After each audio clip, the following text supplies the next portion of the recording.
están, amigos? Bienvenidos a Voz Ciudadana. El transporte en nuestro país es un tema bastante complejo que requiere de una serie de medidas para mejorarlo. En ese sentido se han presentado algunas propuestas que plantean que el Estado asuma un rol regulador para ordenarlo y, por supuesto, también para mejorar la gestión y a su vez brindar un buen servicio, un servicio de calidad para los usuarios. Hoy tenemos como invitados y nos acompañan, ya están en nuestros estudios, Alfonso Flores Mazzini, él es gerente general de la Fundación de Transitemos. También está con nosotros Juan Tapia Grillo, presidente del Centro de Investigación y de Asesoría de Transporte Terrestre CIDAT. A ambos le damos la más cordial bienvenida. Antes de iniciar esta conversación, este diálogo, los invito a que nos acompañen a ver un sondeo ciudadano que, por supuesto, respondió a la pregunta ¿qué medidas debe tomar el gobierno para mejorar el transporte? Veamos. ¿Qué medidas cree que debe tomar el Estado para mejorar el transporte público que tenemos? Bueno, debe haber un proyecto integral. El tren eléctrico es uno de ellos, el metropolitano es otro, pero creo que la línea 12 ya está en plena construcción. Todo ello tiene que ser un proyecto completamente concordado y unificado. Es la única manera de solucionar el problema de transporte en el país. El metropolitano es muy bueno, lo que falta son unidades y organización. Bueno, más policías, otros que acerca a los metropolitanos, que tiene que haber, o sea, una línea, como te digo, más expreso, porque los expresos que tiene van parando en cada paradero y hace que uno llegue un poco más tarde a su trabajo, ¿no? Metropolitano no tiene competencia, pone el precio que le da la gana. Entonces hay que ponerle competencia.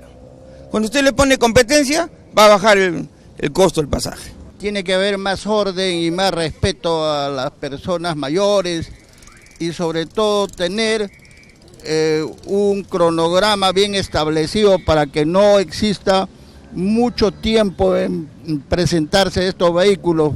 Pues implementar un sistema de transporte mejor unificado, no solamente uno que vaya de norte a sur, y el tren creo que solamente cubre un tramo pequeño.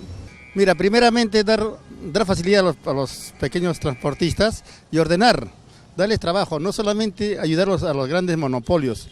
Una total reforma donde la informalidad no sea como está ahora. Ay, señorita, el transporte es cada día terrible y tienen horas puntas en las cuales se nos hace tan difícil poder pasar. Es un caos, así sencillo, es caos.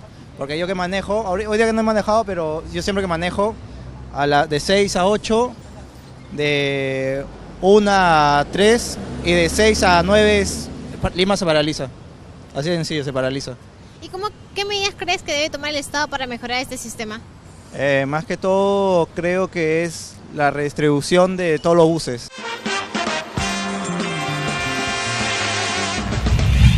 Todos señalan que el transporte en Lima es un caos y, por supuesto, la mayoría coincidimos con ello. Sin embargo, las soluciones planteadas son diversas. Algunos plantean que se debe entregar en concesión a una empresa internacional para que haga un estudio técnico y buscar así una solución eficaz. Otros consideran que debe de crearse una autoridad autónoma para que pueda controlar realmente de manera eficiente el transporte en nuestra ciudad capital. Queríamos empezar con la siguiente pregunta. ¿Es necesario declarar en emergencia el transporte urbano en Lima? Yo pienso que sí, no solamente el transporte urbano, todo el transporte nacional. El interprovincial. También hay serios problemas en el interprovincial. ¿Por qué? La informalidad. Está ganando terreno y no se está haciendo nada absolutamente para controlarlo. Yo creo que Juan puede dar más luces a eso, porque justo están haciendo un estudio privado sobre el particular. Pero en el tema del transporte urbano, sí, para tomar medidas, conociendo la lentitud en las tomas de decisiones, cuando se declara en emergencia algo, se pueden tomar medidas con cargo al Congreso más rápidamente para corregir el rumbo que está siguiendo.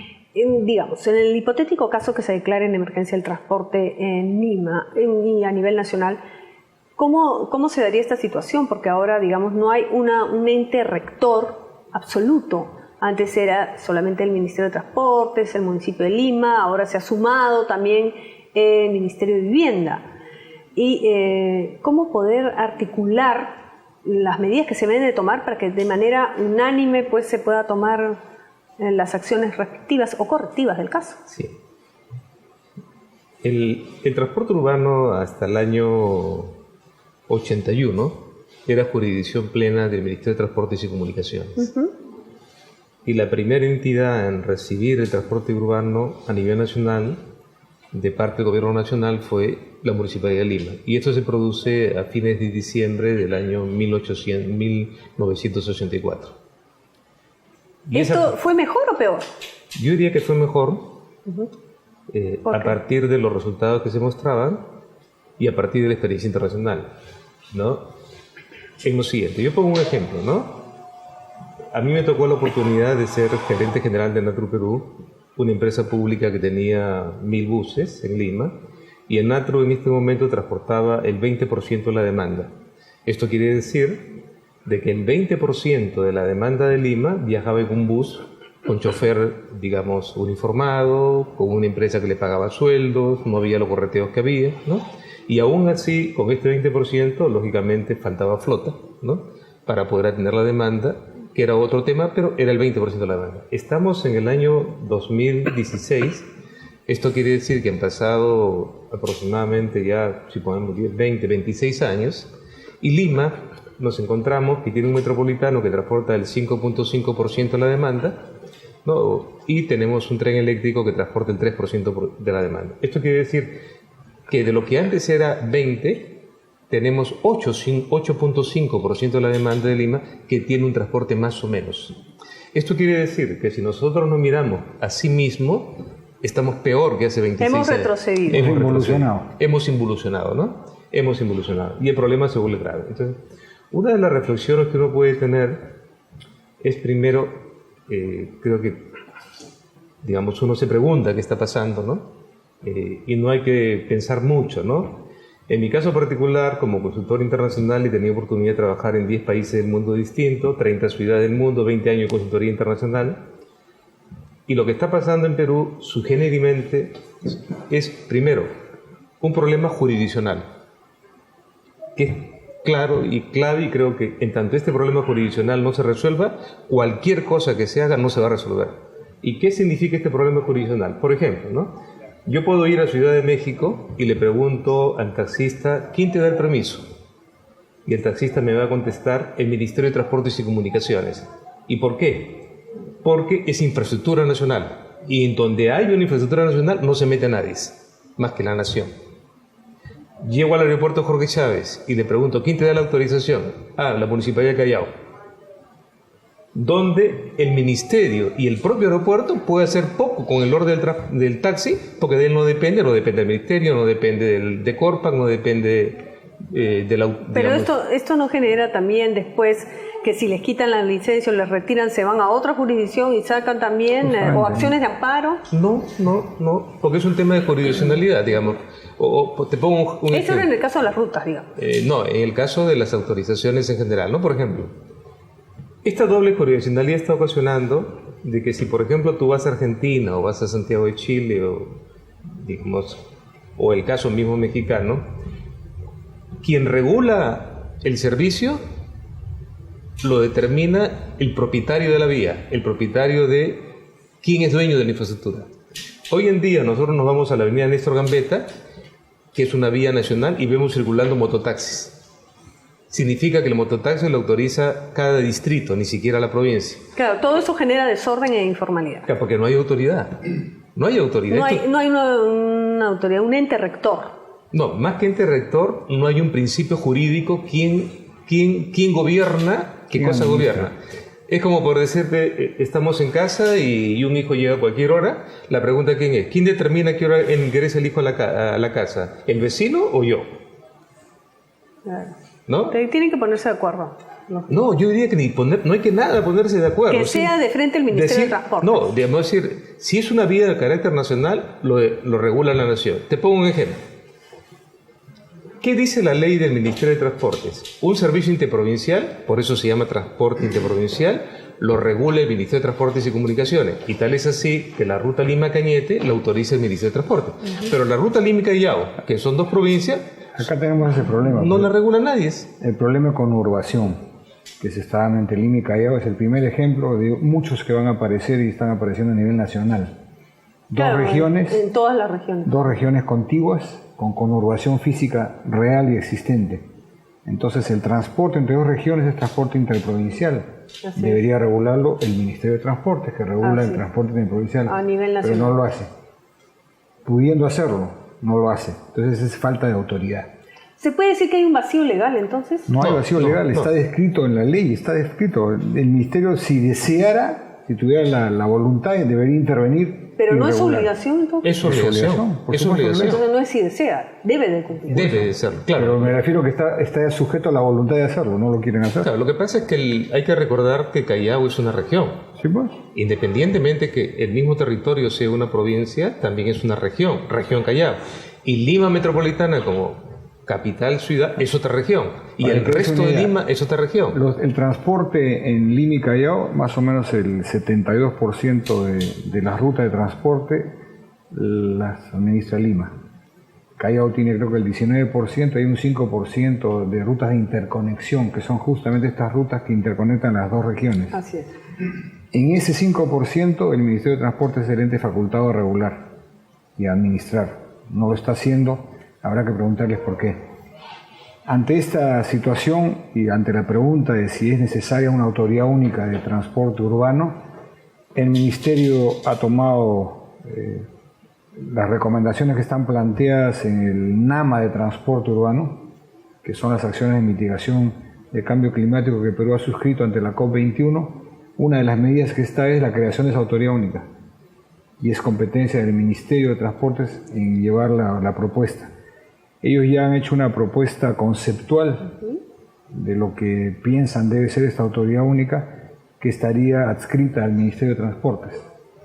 Falta todavía una segunda etapa de la consultoría que están haciendo a través de la cooperación alemana, que responde a una de las preguntas que dijo que busque un ente competente internacional que haga el estudio, y ya lo han hecho. Está en fase de... La segunda etapa va a ser el cómo funcionaría esta autoridad. Pero hay que tener cuidado porque si no lo sé si van a hacerlo por ley, por resolución directoral, ministerial, solamente están hablando de solucionar el problema de conurbación de Lima y Callao. ¿Qué pasa con el resto de conurbaciones? Mañana Huarochirí, pasado Canta o otras que puedan haber en Chiclayo. Claro, definitivamente estos problemas se van a presentar en otros lados. ¿Cómo se resuelve la conurbación a nivel nacional? Y eso creo que le falta esta idea o concepto que solamente está resolviendo el problema de Lima y Callao, pero un problema nacional. Pero sí, tú lo expresaste. Lo que pasa es que es donde hay mayor población, ¿no? Y realmente... Ahora, el tema de la conurbación es un tema que no solamente se presenta en Lima, se presenta quizás un estado más grave en Chiclayo, donde 3 provincias concurren en un pequeño territorio con 3 autorizaciones distintas. El caos en Chiclayo en tema de transporte es atroz. Y como dice Alfonso, efectivamente no pensemos en una solución de transporte de ciudad, ¿no? Solamente pensando en Lima, porque la problemática no solamente es de Lima, la problemática es una problemática que el día de hoy es nacional y que requiere una solución, y que la falta de autoridad, yo diría no falta de ley, es falta de autoridad, de tomar las cosas por las manos, realmente está haciendo que suceda cada vez temas muy graves, que yo diría que el transporte urbano hoy día está en estado de coma, ¿no? Definitivamente es urgente entonces declarar una emergencia. Si tomemos cifras, mira, el transporte en general, la actividad del transporte, que es transversal a toda la economía del país, sobre todo en el Perú, que no hay ferrocarriles, todo se mueve en transporte, desde la venta de vehículos hasta los movimientos estacionales, es el 9% del PBI, detrás de la minería, que es el 11%. Increíble. Y nadie le da la atención debida al 9% del PBI, es que estamos locos. Pero sí también debería promoverse el transporte ferroviario en todo caso. Por supuesto, pero me refiero porque esto aliviaría por lo menos lo que es la carretera central. Pero son proyectos de largo alcance, claro. Intentando qué hacemos en el medio. Por eso es que la reforma del transporte que emprendió la administración anterior, que no es un invento que se le ocurrió trasnochadamente a la doctora Villarán, eso está plasmado desde el plan del JICA, del 2004, los corredores complementarios, los corredores de integración, eso no es un invento, solo que nadie se atrevió a implantarlo. Y yo reconozco eso como un acierto de la gestión anterior de tomar el toro por las astas. Es más, creo que Juan fue presidente de Protransporte en los inicios de la reforma. La reforma del transporte contempla eso, choferes en planilla, concesión de rutas por un tiempo determinado, no autorizaciones, porque la banca para todo depende cómo funciona y cómo se va moviendo el desarrollo de todo. La implementación evidentemente puede tener defectos, como se empezó, pero no le quita que el modelo es el modelo técnicamente correcto.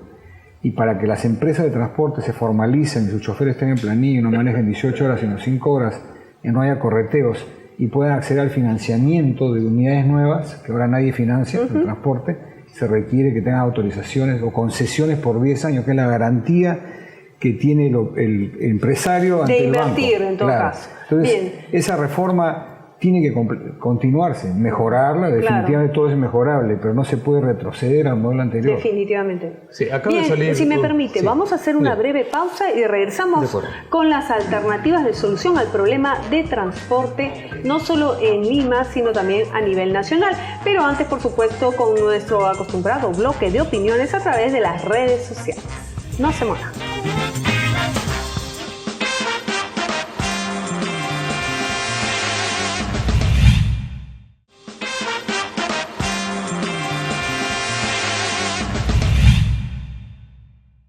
Regresamos con Voz Ciudadana y es momento de presentarles nuestro bloque de opiniones a través de las redes sociales.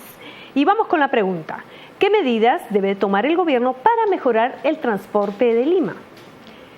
Edgar Eric Reyes Jauregui nos señala: crearía la Autoridad Autónoma del Transporte de Lima y Callao, otorgándole todas las facultades para planificar y gestionar el sistema de transporte en la ciudad, transfiriéndole los recursos económicos y técnicos para que implemente los proyectos de transporte y viabilidad. Eric Salket señala: para mí lo más importante es las 6 líneas de metro, crear la Autoridad Única de Transporte Urbano de Lima y Callao adscrita al Ministerio del Sector, que continúe con la reforma de transporte iniciada por la exalcaldesa Susana Villarán y la construcción de la vía periurbana Pucusana-Ancón. Víctor Roberto del Castillo Mesa opina: deben entregar en concesión a una empresa con categoría internacional para que haga el estudio y dé las soluciones a ese Frankenstein, así lo ha denominado, que es el tráfico de Lima. Kamikaze, ese seudónimo, nos escribe: expectoren de las pistas de Lima y del Perú a toda esa gente indeseable y lacra, como son los choferes de combis y cúster asesinas, y que se pongan a trabajar en otra cosa. Algo radical.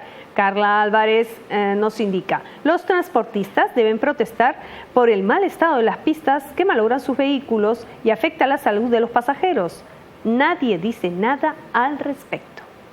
Marisa Carreño Basigalupo indica: que todo el transporte esté en manos de la municipalidad o del Ministerio de Transportes, para que hayan choferes ganando un sueldo y no peleándose por más pasajeros, que desaparezcan de una vez todas las combis y cúster, que hagan lo mismo que hicieron en el óvalo Higuereta, en el óvalo Monitor, es decir, un túnel por debajo. Lucy Alvites indica: el transporte público es un caos, pero igual hay que tomar medidas contra las combis, motos y taxis que paran donde quieren y todos hacen lo que se les viene en gana. Por ello, multa para todos por igual. Finalmente, Steven Arroyo señala: establecer una red única de transporte cubriendo todas las rutas, renovar los buses y establecer también tarifas por horario. Estos fueron nuestros comentarios a través de las redes sociales del Congreso de la República. Síganos escribiendo aquí en Voz Ciudadana. Regresamos en unos instantes.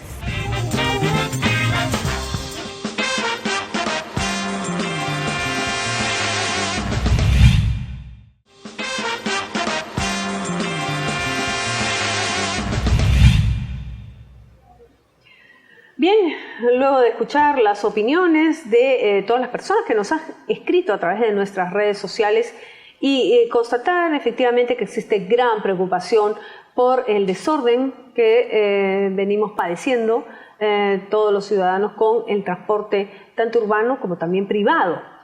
Acá el señor Alfonso Flores Mancini nos dice que se privilegia el transporte privado sobre público.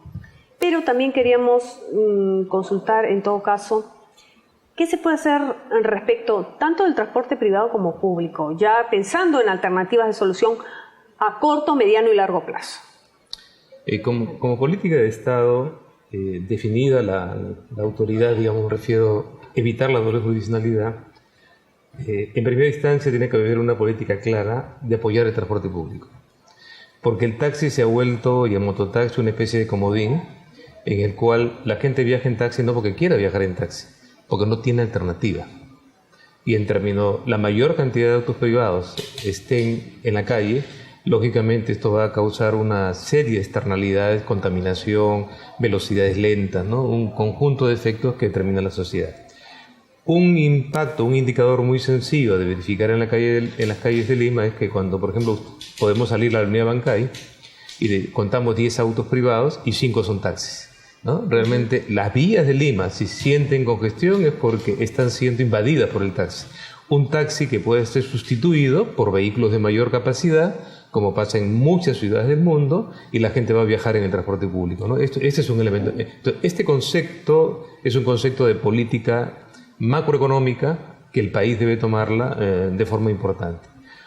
Un elemento inevitablemente asociado a la reforma del transporte, si queremos ver lo que el país, digamos, pase a un transporte de mayor capacidad, es el hecho que las ciudades, en general del Perú, no solamente Lima, son herederas de una macropolítica que se aplicó a los inicios de los años 90 y fue la libre importación de vehículos usados, que podía circular cualquier cosa que tuviera cualquier... Eso se dio a raíz de una serie de despidos y que entonces para que la gente no se quede sin trabajo se dio esa posibilidad que al final fue una solución a corto plazo de un tema social que generó después otro problema, ¿no? No fue regulado. Exactamente. Ahí lo importante fue que, si bien es cierto, la política del inicio fue necesaria y creo que es parte del desarrollo económico del país, lo importante es que esta política no se desmontó. Y el no desmontarla hace que hoy día el mototaxi, por ejemplo, entre el año 2004 y el 2014, haya crecido en su participación de viaje del 4 al 8%. Esto quiere decir que al año 2014 el doble de población que se transportaba en el 2004 en mototaxi, hoy día lo hacen en mototaxi. El doble de población que se transportaba en taxi, hoy día lo hace el 2014 también en casi algo más del doble que lo hace el taxi. Esto quiere decir de que... Y los colectivos que también han proliferado efectivamente, bastante, ¿no? Entonces, y eso solamente lo que hace es mostrar las carencias de la red de transportes adecuada. Exactamente. Y es un tema integral, porque genera también un tema de seguridad. Pero por no supuesto, es un peligro, tanta informalidad. Tenemos más de 250 rutas superpuestas en el transporte público masivo, entre comillas, o sea, buses y combis. Tenemos un excedente de casi 15.000 unidades de transporte de pequeño tamaño que deberían ser reemplazadas por solamente 16.000 unidades grandes en rutas debidamente definidas, con lo cual evitaría la congestión, el correteo y todo. Súmale a eso que al no tener una oferta de transporte público masivo, potente, de calidad, el taxi sale solo. A mí me preguntaban siempre, ¿cuál es la cantidad de taxis que necesita Lima? Técnicamente, si lo analizas por números de población y tamaño de ciudad, no deben ser más de 79.000, pareció lo que tiene Buenos Aires. ¿Y cuántos años? Pero eso no lo puedes regular por decreto, porque como bien decía Juan, el usuario necesita movilizarse, entonces su opción es el taxi porque no hay un sistema de transporte poderoso que lo lleve donde su destino. Entonces eso se va a regular solo por oferta y demanda. El día que tengamos las 6 líneas de metro, que tengamos un sistema integrado de transporte con los buses, las rutas alimentadoras, la bicicleta y la caminata, ese día el taxi se regula solo, porque yo, usuario, digo, ¿para qué voy a ir en taxi que me cuesta 5 o 15 soles al centro cuando puedo agarrar el metropolitano o puedo agarrar un bus cómodo con aire acondicionado? Pero el taxi es una opción que también, como usted mencionó, se da en otras ciudades de la región, pero como el caso de Buenos Aires, pero la diferencia es que no hay taxis informales, son todos formales, porque tienen que tener su contómetro de kilometraje y según el recorrido es el precio de la tarifa. La formalidad es inherente al sistema integrado potente. O sea, nadie va a ser loco de ponerse de informal cuando tienes pues metros, buses, todo, quebrarían. O sea, es todo un tema que técnicamente... Pero debería implementarse de una vez, ¿por qué? No lo puedes implementar mientras no tengas todo lo otro. Es un error querer regular el taxi por decreto, aumenta la informalidad. Está demostrado en el transporte interprovincial. Antiguamente estaba regulado que en las regiones donde no hubiera servicio de transporte público podían haber colectivos para unir pequeños poblados en las regiones. A alguien se le ocurrió mágicamente eliminarlo y la desregulación ha generado que ahora hay más de 5.000 vans haciendo transporte público interprovincial y el número de accidentes ha incrementado casi en 200% producto de esa desregulación. Igualito ocurriría con el taxi. Si tú lo regulas así, no solamente 70.000 taxis, te aseguro que van a haber 300.000 informales. Entonces la forma de eso se regula solo por oferta y demanda. Primero tienes que poner todas las líneas de metro, la reforma del transporte en buses, para que el usuario diga... El transporte masivo, de calidad. Claro, a mí no me conviene ir en taxi, me conviene ir en mi bus y es cómodo y va igual de rápido. ¿Para qué usar el taxi? Entonces el taxi solo se regula. Y una vez que ya lo tienes más o menos regulado por oferta y demanda, lo formalizas. Ese es el paso técnico correcto. Según los estudios realizados. Exactamente. ¿No? Entonces, y el tema del crecimiento desordenado de la ciudad también es lo que ha afectado, digamos, de alguna manera la infraestructura vial de repente a nivel urbano, interurbano, o solamente se trata de un tema de desorden en el transporte, porque también eso genera pues no solo si uno contaminación, va, por ejemplo, tráfico, en fin, todo. Claro, si uno va, por ejemplo, a ciudades como Madrid o va como ciudades de Santiago de Chile, no es que tengan gran infraestructura. Yo creo que más infraestructura tiene Lima. Lo que pasa es cómo usas la infraestructura, ¿no? Y es esta falta de uso, mal uso, como dice Alfonso adecuadamente. Primero, no tenemos vamos a decir, una decisión de hacer cumplir las normas. Autoridad. Número dos... No hay cultura vial tampoco. No, yo diría una visión del transporte. Digamos, tenemos que tener una visión muy clara que acá tenemos que ir de una microtransportación a una macrotransportación. Es una forma de mirar las cosas. Y esta forma de mirar las cosas nos va a hacer, en función de esta visión, actuar, ¿no? El tercer elemento importante es que tenemos que dotar capacidades a nuestras municipalidades que están abandonadas, sin recursos. Por ejemplo, yo no sé cuántos oyentes saben de que en la gasolina paga un 8% de impuesto de rodaje. La pregunta es, ¿dónde está el impuesto de rodaje? Se distribuye en todo el Perú. Circulan en Lima, pero se distribuye en todo el Perú porque el Ministerio de Economía y Finanzas se le ocurrió de que es una forma de distribuir riqueza. Pero que no lo haga de esta forma, porque este dinero del impuesto de rodaje de Lima debería quedar en Lima y no estar en otras partes distintas a Lima. Entonces, invertir en donde se... Claro. Donde se produce el daño. Específicamente en transporte. ¿Dónde se consume, ¿no? Y esto hace también que nuestras autoridades municipales en general de todo el país, no solamente en Lima, el maltrato que sufren del gobierno nacional en el contexto de que no tienen autoridad. Hoy en día vemos en los periódicos que Lima, para autorizar una concesión, tiene que pedirle permiso al Ministerio de Economía y Finanzas.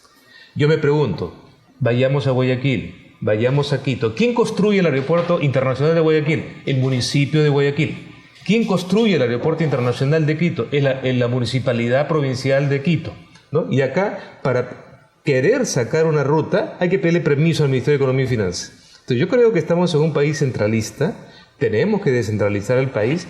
Y si queremos realmente que nuestras autoridades municipales actúen, darles sus capacidades. Fíjate, y hoy día están recortadas. Regresamos al tema del Ministerio de Transporte. Lima tiene 14 veces menos presupuesto que Bogotá. 14 veces menos presupuesto que Bogotá. Y Lima es la capital del Perú. Tiene menos presupuesto que Cochabamba, Bolivia, con todo respeto por mis amigos bolivianos. Es una vergüenza ese maltrato que sufre la capital de la República. Con eso no se puede hacer mucho. Bueno, pero... Medidas, tú hablabas de medidas, por ejemplo, rápidamente. Ya no podemos hablar de transporte, sino de movilidad sostenible para que integre todos los modos de transporte. Y eso implica que la planificación de la ciudad ya no se hace en función a los autos, sino a las personas. Tú planificas en función a la persona, que es el número uno, y ahí vas en la cadena. ¿Necesitamos la autoridad única? Sí. ¿Necesitamos una ley de movilidad sostenible? Sí. ¿Necesitamos un centro de ingeniería y planificación y gestión del tránsito para las principales ciudades de Lima, del Perú, no solamente de Lima? El ejemplo te lo decía fuera de cámara. Santiago tiene más automóviles que Lima, tiene menos infraestructura vial que Lima, tiene 4.872 semáforos, todos controlados en un gran centro. Carabineros a la derecha, prensa a la izquierda, que reporta 24 horas de incidencia de tráfico, y carabineros y los ingenieros al medio, todos miran lo mismo. Cuando hay un incidente, Carabineros dice, intervengan en tal intersección. No están parados ahí. Tiene menos policía de tránsito que Lima. Claro, es entonces, un tema de... Usan la tecnología exactamente, ya no podemos manejar las cosas de manera más eficiente. Y todas las intersecciones tienen cámaras que fiscalizan. Eso necesitamos en Lima. Con 1.700.000 vehículos se arregla el problema. En noviembre trajimos nosotros al director... Brevemente, porque ya estamos en los segundos finales. Comparaba Sao Paulo con Lima. Este ingeniero que vino de Sao Paulo dijo, Lima está como Sao Paulo hace 40 años. Sao Paulo tenía 500 intersecciones semaforizadas, Lima tiene 1200. Lima tiene 3.000 kilómetros de vías asfaltadas, Sao Paulo tenía 1.500. Sao Paulo tenía 3 millones de vehículos, Lima tiene 1.700.000. ¿Cómo pueden estar en un caos? A pesar del aumento del crecimiento del parque automotor. Pero tenemos más vías, tenemos más, es por la falta de coordinación y una autoridad clara. Así es. Bien. Llegamos al final de esta edición, les agradecemos su participación aquí en Voz Ciudadana y reiteramos entonces la coincidencia acá de nuestros invitados en que debe de haber una autoridad autónoma que debe ser el Ministerio de Transportes y Comunicaciones para poder finalmente, ordenar de manera adecuada y eficiente el transporte no solo en Lima, sino a nivel nacional. Les reiteramos nuestro agradecimiento y esperamos contar con ustedes en cualquier otra oportunidad. Gracias. Bien, los esperamos entonces en nuestra siguiente edición. Hasta entonces.